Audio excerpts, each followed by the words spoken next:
Assalamualaikum warahmatullahi wabarakatuh. Alhamdulillahirrabbilalamin. Wassalatu wassalamu ala asyrafil anbiya wal mursalin wa ala alihi wa sahbihi rasulillahi ajmain.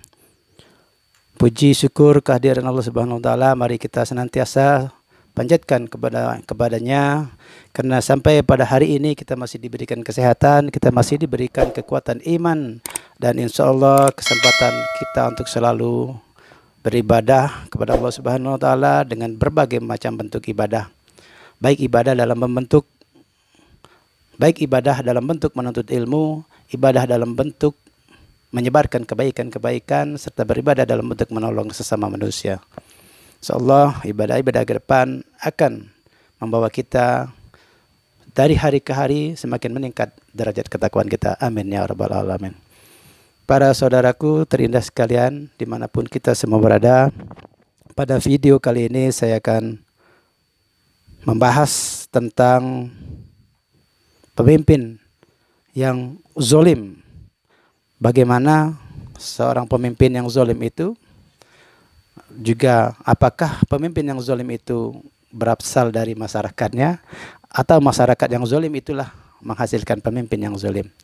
Mari kita sama bahas nanti secara singkat dalam waktu yang singkat dan sepadat-padatnya, insyaallah kita sama-sama pahami nanti. Saya hanya akan membahas satu ayat Al-Quran, yaitu surat Al-An'am ayat 129, dan satu buah hadis yang diriwayatkan oleh Al-Baihaqi tentang pemimpin yang zalim. Surat Al-An'am ayat 129. A'udzu billahi minasy syaithanir rajim. Bismillahirrahmanirrahim. وَكَذَلِكَ نُوَلِّي بَعْضَ الظَّالِمِينَ بَعْضًا بِمَا كَانُوا يَكْسِبُونَ وَكَذَلِكَ نُوَلِّي بَعْضَ الظَّالِمِينَ بَعْضًا بِمَا كَانُوا يَكْسِبُونَ. Sadaqallahul azim. Wa sadaqallahu rasulun nabil karim. Wa nahnu ala zalika minasyahidin wa syakirin walhamdulillahirabbil alamin. Artinya, dan demikianlah kami jadikan sebagian orang-orang zalim berteman dengan sesamanya sesuai dengan apa yang mereka kerjakan. Arti dalam bahasa Inggrisnya, and thus we do make the zalimun or polytheists and wrongdoers, etc., awliya or supporters and helpers one to another, or in committing crimes, etc., because of that which they used to learn. Dari ayat Al-Quran ini kita bisa mengambil ulasan atau mengambil tafsir menurut apa yang kita pahami. Kenapa seorang pemimpin yang zalim itu dianggap sesuatu yang hal wajar, karena pemimpin yang zalim itu merupakan perwujudan daripada masyarakat yang juga zalim.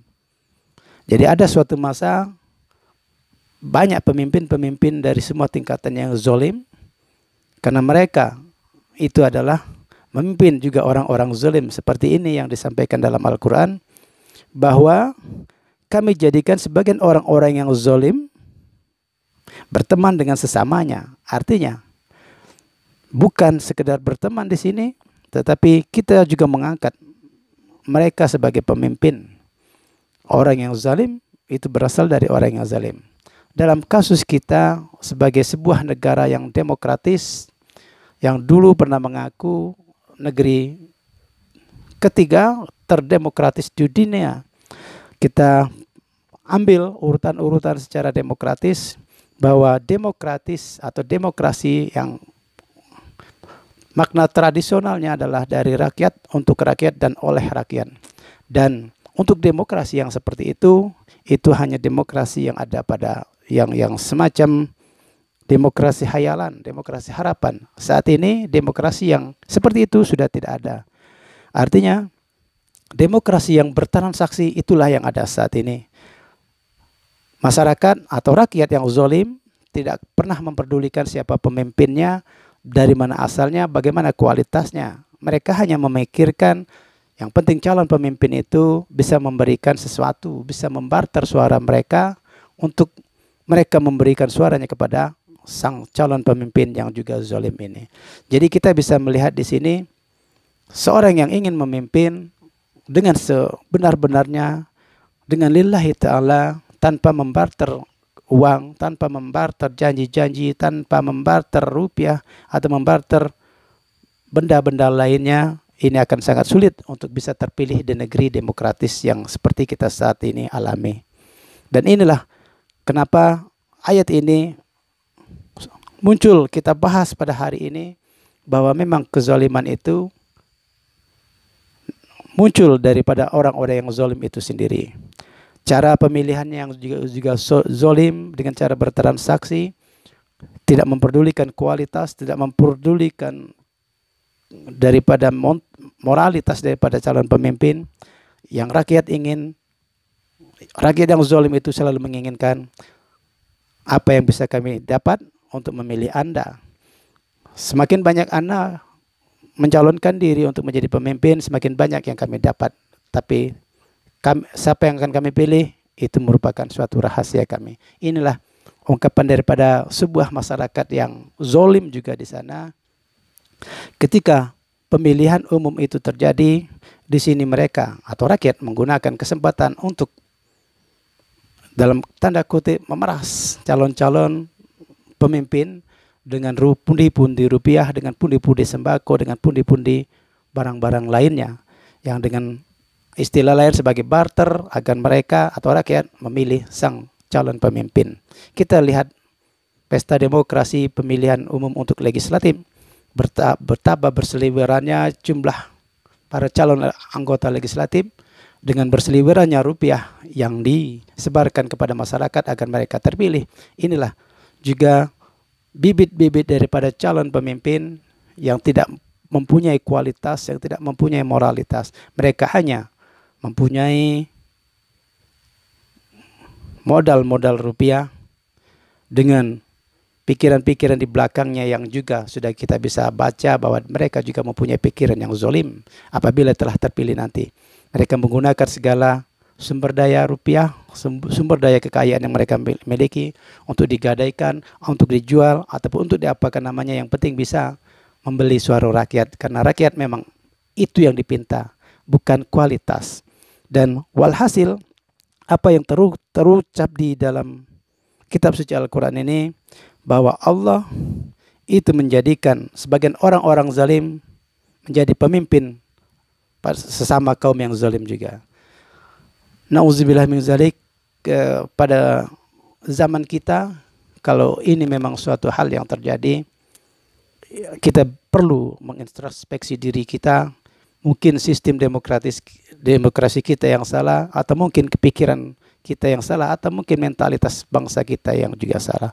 Memang tidak memungkiri banyak orang-orang yang moralitasnya tinggi, mereka memilih berdasarkan kualitas, mereka memilih berdasarkan hati nurani yang mereka yakini kebenarannya menurut mereka sendiri. Akan tetapi dari 270 juta orang Indonesia ini, mungkin tidak mencapai 2 atau 3% dari mereka yang memiliki hati nurani, yang memiliki kebersihan jiwa, yang memiliki kebersihan moralitas untuk memilih para calon pemimpinnya. Dan sebagian besarnya seperti yang saya bilang tadi. Nauzubillah, apabila kemungkinan yang ditafsirkan di dalam Al-Quran ini, ditulis dalam kitab suci Al-Quran ini, bahwa Allah menjadikan pemimpin-pemimpin yang zalim itu karena apa? Karena mereka dititipkan untuk memimpin masyarakat yang juga zalim. Nauzubillah summa nauzubillah. Kemudian untuk kita bisa lewat atau melewati masa yang seperti itu, mari kita sama-sama untuk mengintrospeksi diri kita bahwa kualitas keimanan tentang religiosity daripada seorang calon pemimpin itu harus kita pertimbangkan.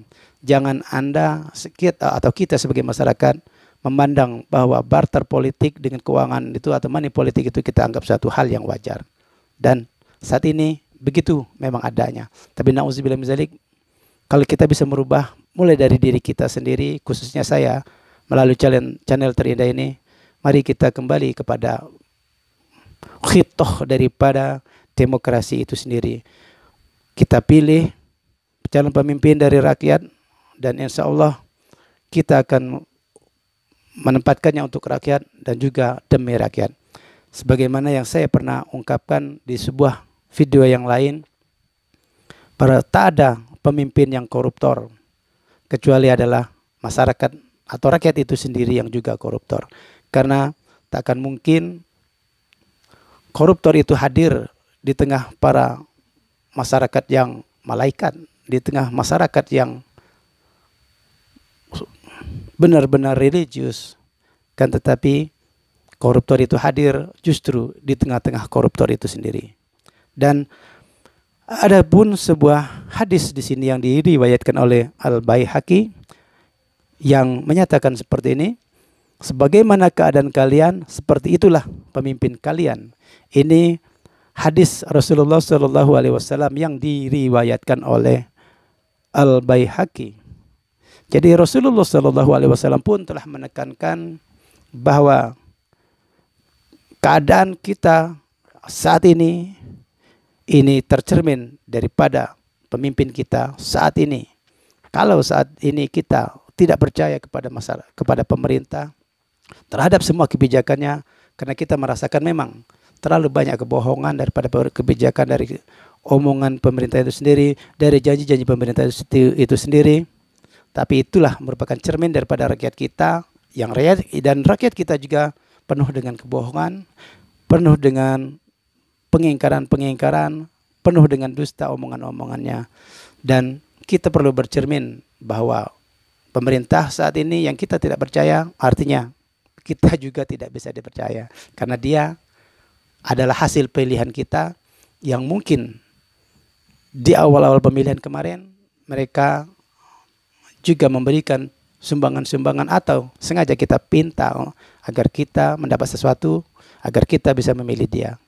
Jadi transaksi yang seperti ini harus kita bisa putuskan ke depannya. Kasihan generasi kita yang masih panjang ini apabila harus hidup penuh dengan kezoliman daripada rakyat, kezoliman daripada para pemimpin itu sendiri. Karena hadis Rasulullah SAW yang diriwayatkan oleh Al-Baihaqi, sebagaimana keadaan kalian, seperti itulah pemimpin kalian. Jadi jauh sebelum masa ini terjadi, Rasulullah SAW telah meriwayatkan hadis-hadisnya kepada para sahabat bahwa gambaran daripada kondisi masyarakat suatu masa itu tercermin daripada pemimpinnya pada saat itu. Ketika pada saat itu pemimpinnya korupsi, itu bisa mewakili bahwa masyarakat pada waktu itu penuh dengan korupsi. Ketika masyarakat pada waktu itu penuh dengan kezoliman, maka akan muncullah pemimpin-pemimpin yang juga zolim. Karena menurut hadis riwayat Al-Baihaqi ini, pemimpin itu merupakan cerminan daripada masyarakatnya pada waktu itu. Untuk itu melalui channel Terindah ini, saya mengajak kepada para pemirsa sekalian untuk kembali meluruskan jalan pikiran kita, untuk kembali meluruskan jalan demokrasi kita dengan yang sebenar-benarnya demokrasi berdasarkan apa yang ada dituntun dalam kitab suci Al-Quran dan juga hadis Rasulullah SAW. Pilihlah pemimpin itu yang benar-benar amanah, yang benar-benar berdasarkan religiosity yang tinggi, keimanannya serta moralitas yang bisa dipertanggungjawabkan. Jangan kita memilih pemimpin janganlah kita memilih pemimpin karena kita akan bertransaksi dengan dia. Karena transaksi itu artinya adalah sesuatu yang telah dijual belikan.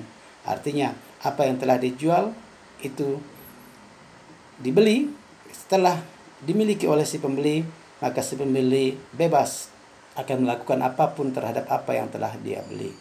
Untuk itu, mari kita kurangi cara berpikir kita yang koruptif, mari kita kurangi cara berpikir kita yang kolutif, karena itu semua nanti akan berdampak pada diri kita sendiri, pada rakyat kita sendiri, dan juga pada generasi pelanjut kita ke depannya nanti. Nauzubillah min dzalik. Demikianlah video singkat ini, semoga bisa memberikan manfaat kepada kita semua. Billahi taufiq wal hidayah. Wassalamualaikum warahmatullahi wabarakatuh. Thank you for watching.